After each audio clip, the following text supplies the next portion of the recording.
Hi and welcome to this coordinate geometry video where we're going to focus on concurrencies of a triangle. So a concurrency is where three or more lines intersect in one place. So what we're focusing on for this video are the four which we see which come up in both coordinate geometry space and also the geometry style questions. So they are circumcenter, incenter, centroid and orthocenter.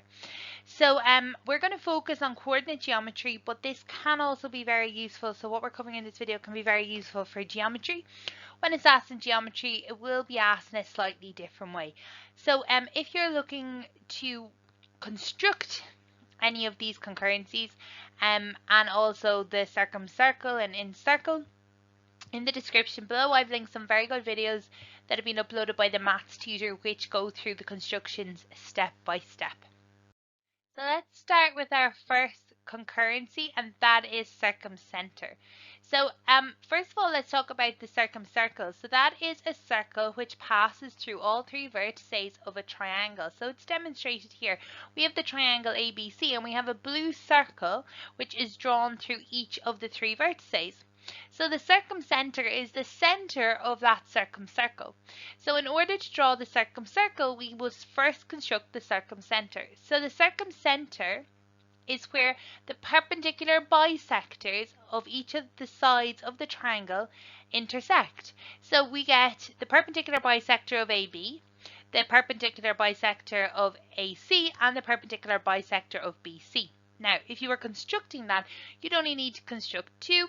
And once you are accurate, the third one should also cross at the same point. The next concurrency we're going to talk about is incenter. So again, before we talk incenter, let's talk about incircle. So incircle is the circle which is inscribed in a triangle. So it is the largest possible circle that can be inscribed.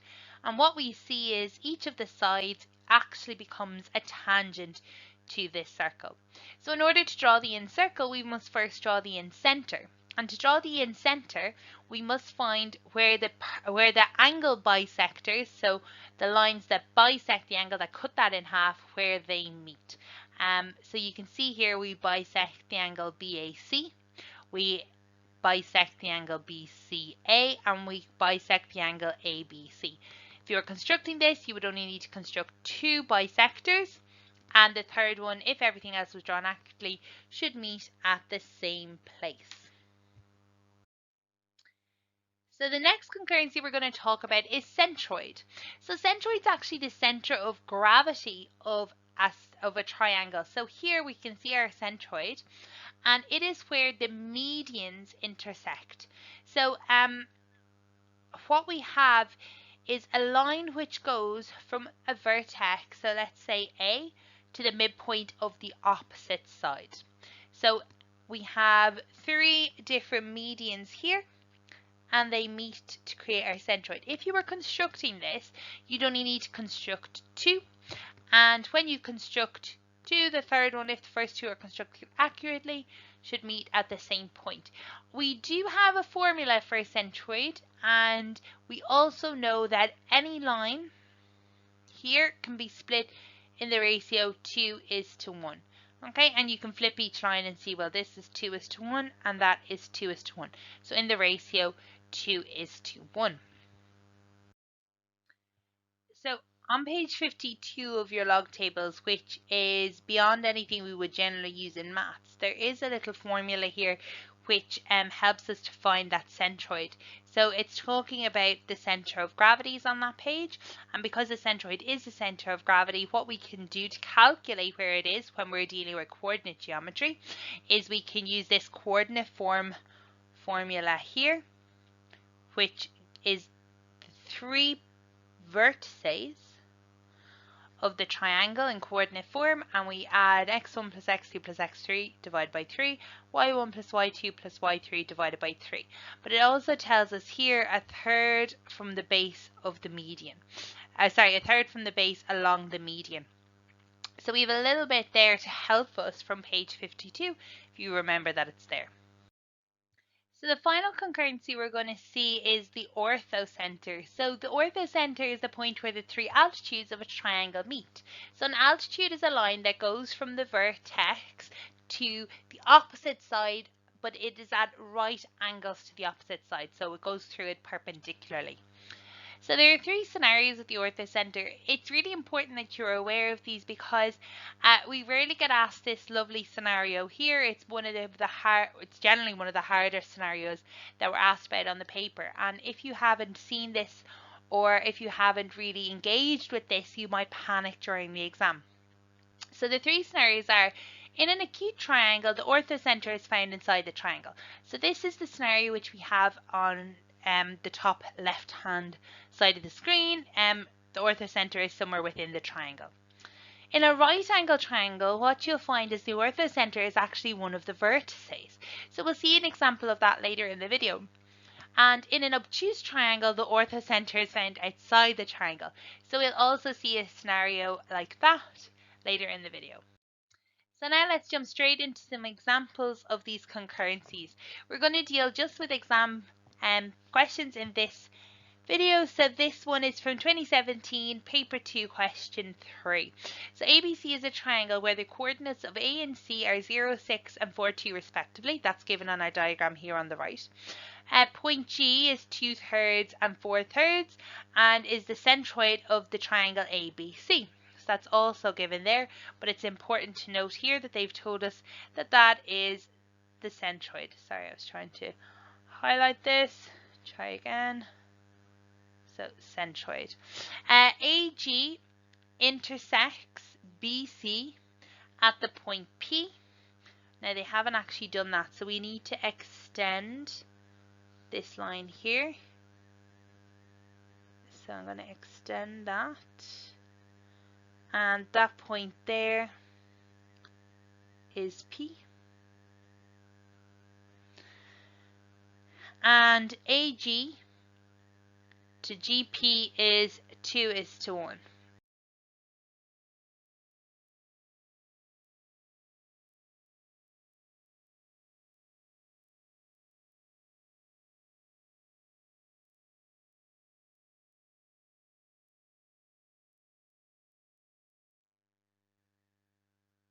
Since we know G is the centroid, that means that we can take from the information so far that the point P is actually the midpoint of BC.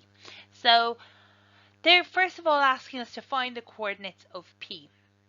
Now, there are two different ways where we can approach this. The most likely way to approach this is going to be using the formulas which we have available on page 18 and 19 of our log tables, because they've given us the ratio in which the point G splits the line AP. We're going to talk about the division formula. So our division formula is found on the bottom of page 18.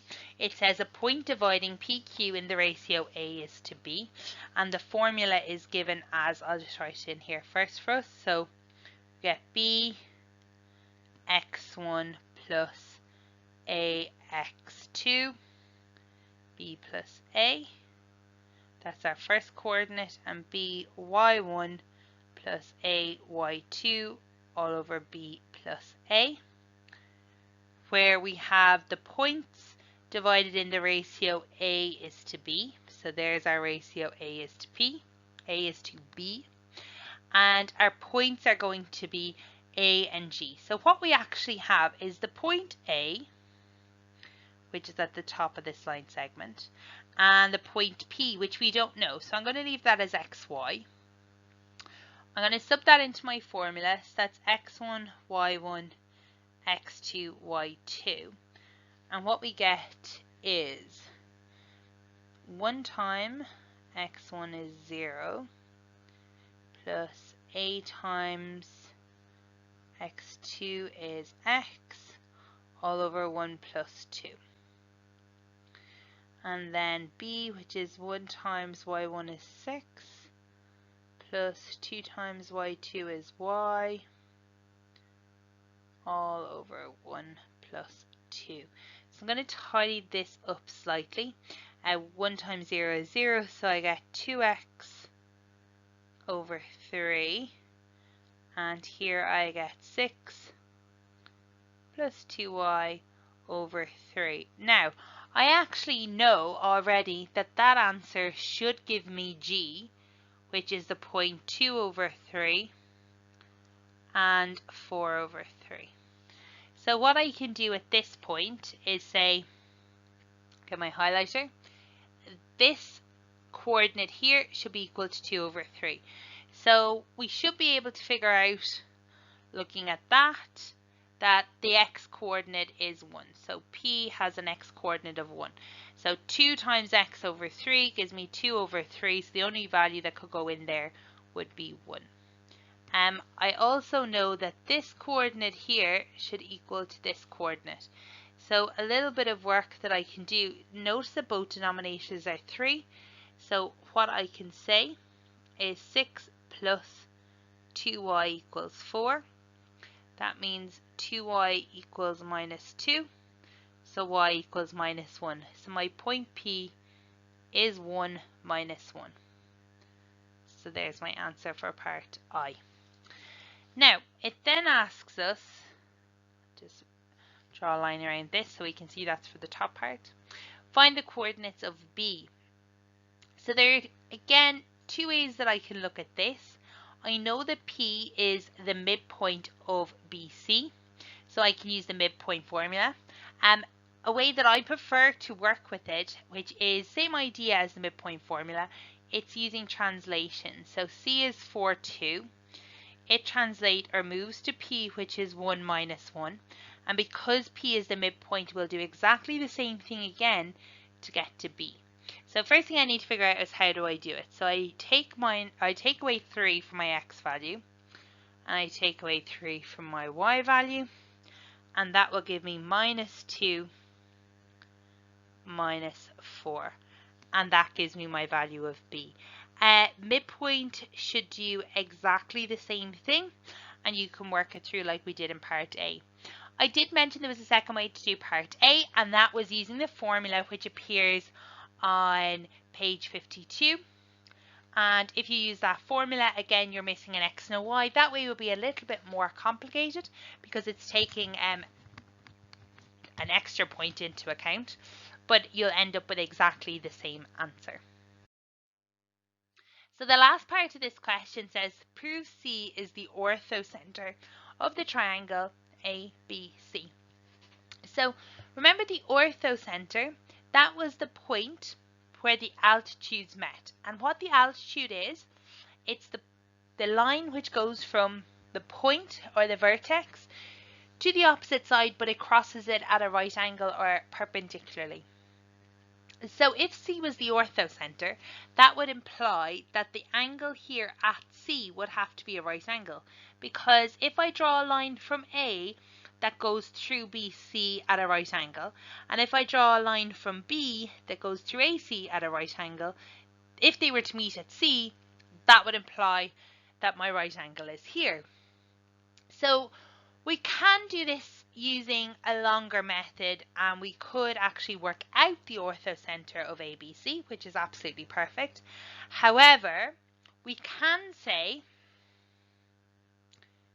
if C is the orthocenter,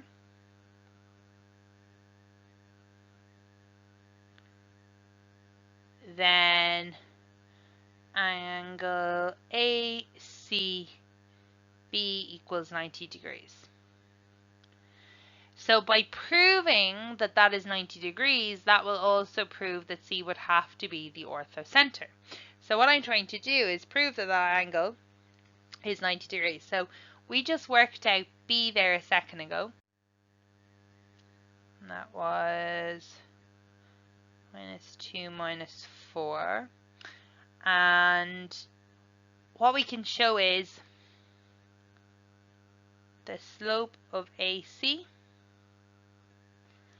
which is y2 minus y1 over x2 minus x1, and that gives me minus 1. The slope of BC, which is y2 minus y1 over x2 minus x1, which is 1. So minus 1 multiplied by 1 equals minus 1. Therefore, AC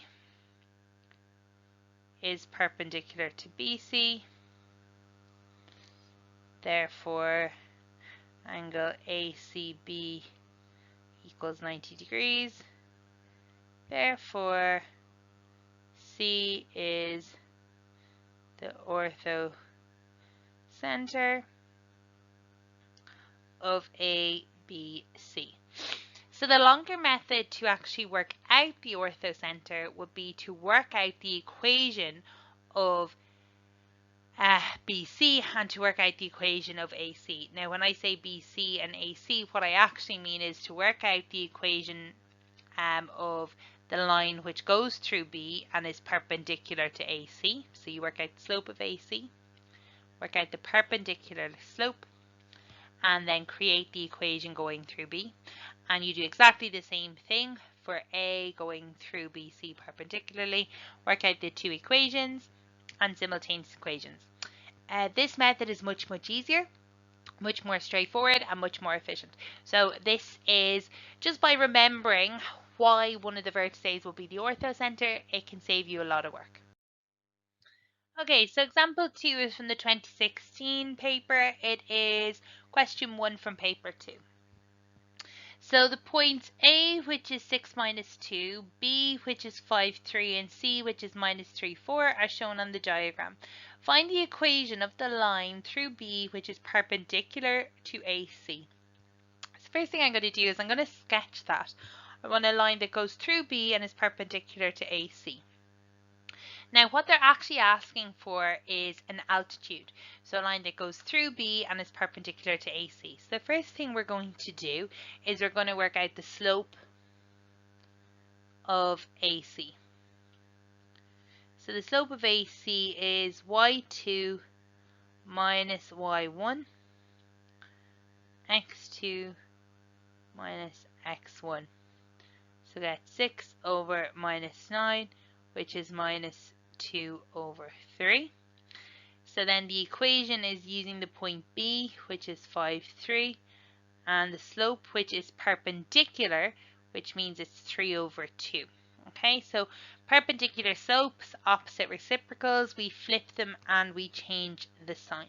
So my slope of AC is minus 2 over 3. So the slope of my green line here that I have through B is 3 over 2.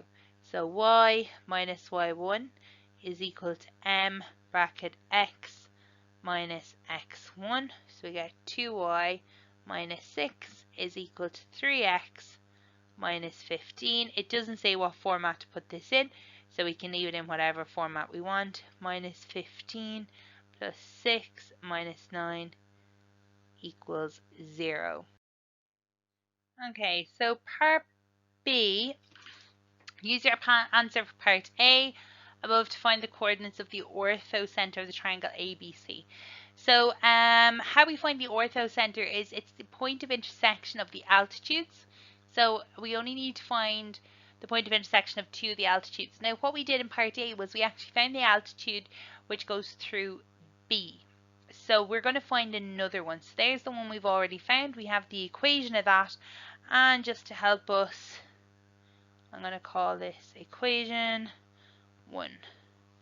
And from the first part, we had 3x minus 2y minus 9 equals 0.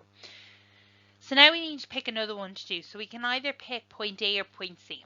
I'm going to pick point C, and I want a line which goes from point C through the line AB that goes through the line AB at a right angle. Now, the moment it won't go through the line AB, but remember that a line goes on forever in both directions.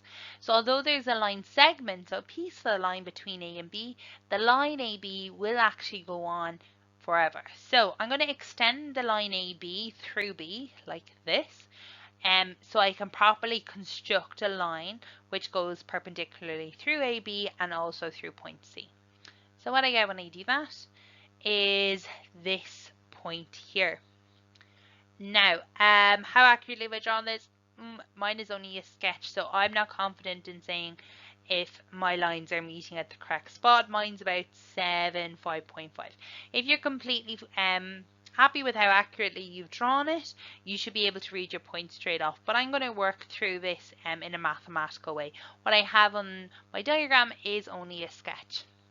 So the first thing I'm going to do is I'm going to get the slope of AB. Now I'm just going to write my 3 points up here because they were on the other page. So A is 6 minus 2, B is 5, 3, and C is minus 3, 4. So my slope of AB is y2 minus y1, x2 minus x1. So that's 5 or minus 1, which is negative 5. Therefore, my perpendicular slope is the opposite reciprocal. I flip it and I change the sign, so it becomes positive 1/5. I'm looking for the equation through point C, which is minus 3, 4, and has the slope 1/5.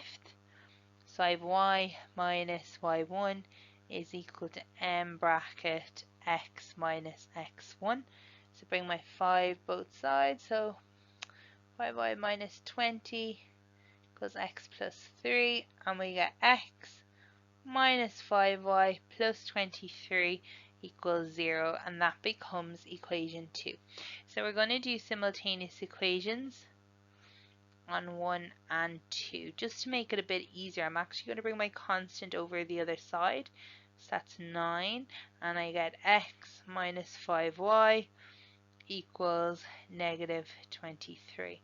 So I'm going to multiply this by minus 3, and we get 3x minus 2y equals 9 minus 3x plus 15y equals 69 plus 69, and we get 13y equals 78. So y is 78 divided by 13. So that gives me y equals 6. So we'll go take one of the equations. I'm going to take equation 1, and we're going to sub that back in. 3x minus 2 times 6 equals 9. 3x minus 12 equals 9. 3x is 21, so x is equal to 7. So 7, 6 is my orthocenter. Now,